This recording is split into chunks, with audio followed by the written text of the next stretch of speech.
Tell me, would you rather be a CEO of Peabody Energy, the biggest US coal producer, or a general manager of Tesla's Energy, where you would be responsible for deployment of solar and battery technology?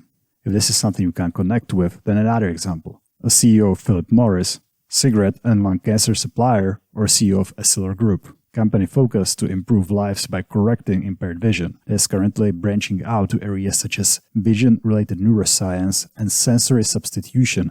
Again, lung cancer or an absolutely awesome sensory substitution. You get the point now, right?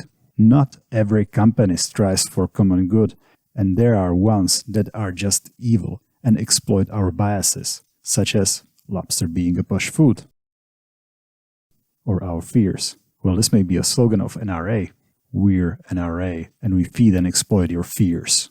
Or of addictions, such as aforementioned Philip Morris or Purdue Pharma, co-responsible for the opioid epidemics.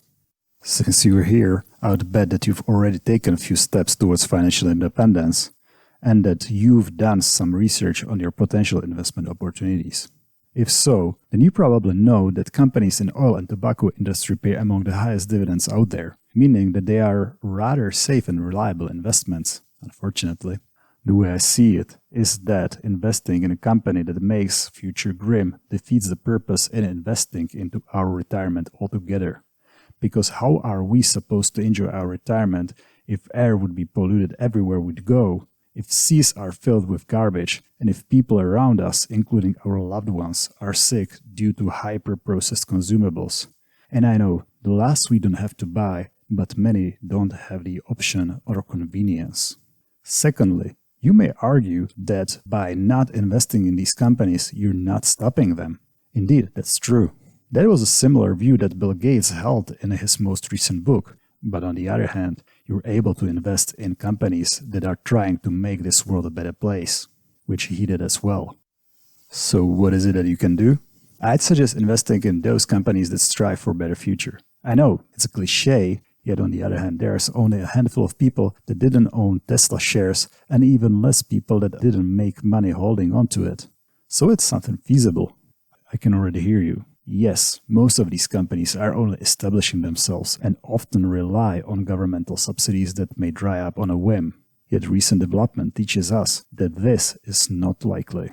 So what would be my picks? For dividend share, I would go with Clearway Renewable. I know, you may think to yourself that this doesn't provide dividend yields comparable to Altria Group, but on the other hand, the stock offers very decent growth. Speaking of growth stock, Brookfield Asset Management. Having relatively poor dividend yield, it is a true growth stock by all accounts. It owns Brookfield Renewables, operating 20 gigawatts of electricity generation in North and South America, Europe and Asia. Other one is dear to my heart and a perfect hodl, the Enphase Energy. Just look at the growth in the past years. Enough about energy market. In case you love volatility, then you may go for Beyond Meat. Not a really great stock per se, yet a good one to enjoy 10% increase and sell strategy from time to time. Or how about United Natural Foods Incorporated? Again, a decent growth stock. Okay, energy, food, but the most stable area is infrastructure. You're right. So how about the American Water Works Company Incorporated?